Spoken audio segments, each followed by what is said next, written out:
These trucks shouldn't exist, but they do. From silent electric beasts to old-school muscle pickups, we're counting down the most insane trucks you can get today. Buckle up, it's about to get wild. Ford F-150 Lightning is what happens when America's best-selling truck decides to go silent, but not soft. On paper, it looks like just another F-150. Same tough stance, same work-ready design. But press the pedal, and suddenly you're in something completely different. Instant torque, no engine noise, and acceleration that feels way too quick for something this big. It's not trying to reinvent the truck. It's proving that going electric doesn't mean giving up power, capability, or attitude. And then there's the part nobody expects. This thing is actually smarter than most houses. The front trunk, yeah, the frunk, is massive, lockable, and powered, turning what used to be engine space into one of the most practical storage areas in any pickup. You've got outlets everywhere, meaning you can power tools, camping gear, or even your entire home during an outage. This isn't just a truck you drive, it's a truck that works with you, whether you're on a job site or stuck in a blackout. But here's where it gets interesting. The Lightning isn't perfect, and it doesn't try to hide it. Range anxiety is real, especially if you're towing or pushing it hard. Charging infrastructure still depends on where you live, but despite all that,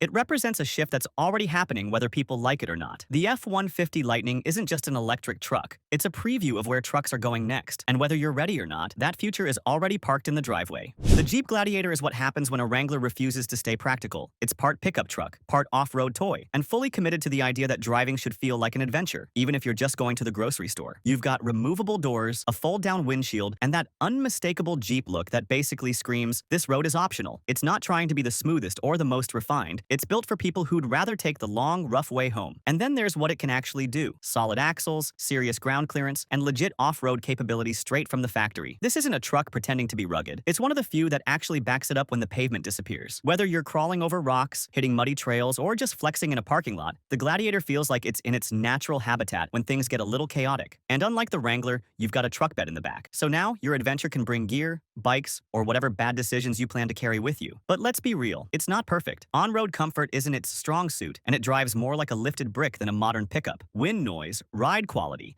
and fuel economy all remind you that this thing has priorities, and comfort isn't at the top of the list. Still, that's kind of the point. The Gladiator isn't trying to please everyone. It's for the people who see a dirt trail and think, yeah, that looks better than the highway. The Nissan Titan XD is what happens when a truck refuses to pick a side. It's not quite a half-ton, not fully a heavy-duty. It lives in that weird middle ground that sounds confusing on paper, but actually makes a lot of sense in real life. It's bigger, tougher, and more capable than your average light-duty truck, but without going full commercial mode like the big HD rigs. Think of it as the in-between option for people who need more muscle, but don't want to daily drive a rolling construction site. And then there's the personality. Especially if you're talking about the Cummins diesel version, this thing feels built for work. Solid towing capability, a beefier frame, and that low-end torquey that makes hauling feel effortless. It's the kind of truck that doesn't care about trends. It just shows up, does the job, and leaves. Inside, it's straightforward and functional, not overly flashy, but comfortable enough to remind you it's still meant to be driven every day. But here's the catch. The Titan XD has always been a bit of an underdog. It doesn't dominate headlines like the F250 or Silverado HD, and because of that, a lot of people overlook it completely. Fuel economy isn't amazing, and the in-between identity can confuse buyers who want something clearly defined. Still, that's also what makes it interesting. The Titan XD isn't trying to win a popularity contest. It's for the people who know exactly what they need and don't care if it's not the obvious choice. The GMC Hummer EV pickup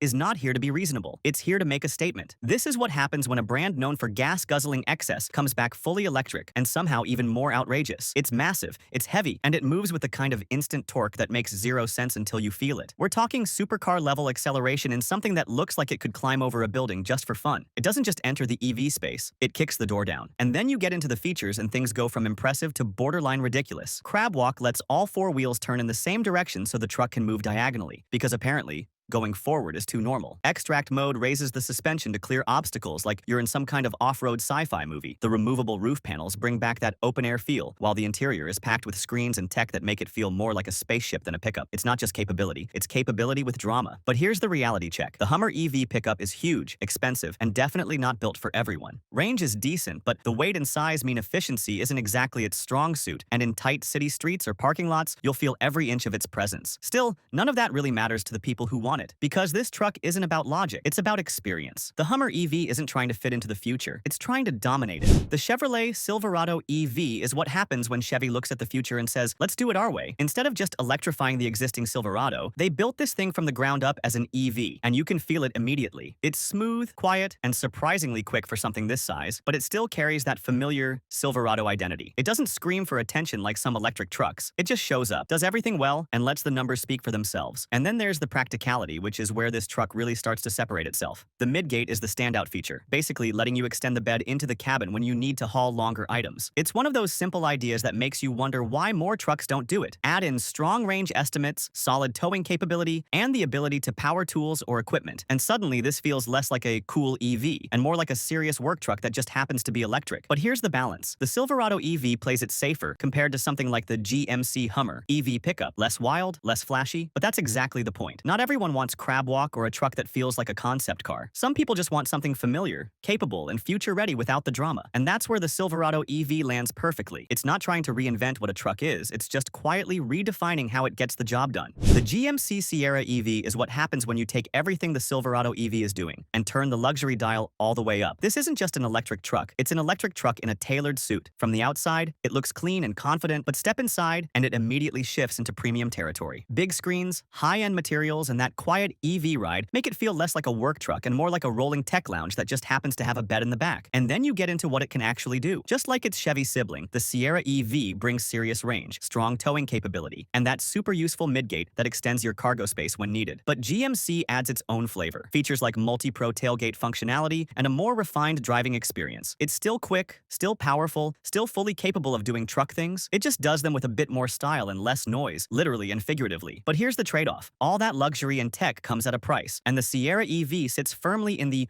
premium category. It's not trying to be the affordable option or the rugged bare-bones workhorse. Instead, it's aimed at people who want capability without giving up comfort. People who want their truck to feel just as good on a long drive as it does hauling gear. The Sierra EV doesn't just move trucks into the future, it makes sure they arrive there in first class. The Ram 1500 is what happens when a truck decides it doesn't have to feel like a truck all the time. For years, pickups were all about stiffness, noise, and just deal with it comfort. Then the Ram showed up and basically said, what if we made this thing actually nice? The result is a truck that still looks tough on the outside, but once you get inside, it feels closer to a luxury SUV than a traditional workhorse. And that's really where it separates itself. The interior is easily one of the best in the segment. Huge screens, premium materials, and a ride quality that's shockingly smooth thanks to its coil spring suspension setup. It soaks up bumps better than most trucks, making it perfect for daily driving, long road trips, or just surviving bad roads without feeling like you just did a workout. And when you need it to work, it still shows up with solid towing, strong engine options, and the kind of versatility people expect from a full-size pickup. But here's the balance. The Ram 1500 leans more toward comfort than hardcore capability compared to some rivals. If you're chasing maximum towing numbers or extreme job site abuse, there are other trucks that focus more on that. But that's not really the point here. The Ram 1500 is for people who want a truck that fits into real life, something that can haul when needed, but still feel refined every single day. It doesn't try to be the toughest truck in the room. It tries to be the one you actually enjoy driving. The Tesla Cybertruck is what happens when someone ignores every rule of truck design and somehow still builds one anyway. This thing doesn't look like it belongs on the road. It looks like it escaped from a sci-fi movie. Sharp angles, stainless steel body panels, and a design that refuses to blend in. You don't casually drive a Cybertruck, you make an entrance whether you want to or not. And then there's the performance, which is just as wild as the design. Instant electric torque, brutal acceleration, and serious towing capability put it right up there with the heavy hitters. But what really makes it different is how tech-focused everything feels. The interior is stripped down to the extreme. One massive screen, almost no traditional controls, and a driving experience that feels closer to a gadget than a machine. It's less truck you operate and more truck you interact with. But let's be honest, this is not a truck for everyone. The design alone is enough to turn people away, and real-world usability still depends on how you plan to use it. Visibility, size, and the learning curve of Tesla's ecosystem all come into play. Still, that's exactly why it exists. The Cybertruck isn't trying to compete in the traditional truck space. It's trying to rewrite it completely. And whether people love it or hate it, they're definitely not ignoring it. Make sure to like, subscribe, and turn on the notification bell so you don't miss any updates.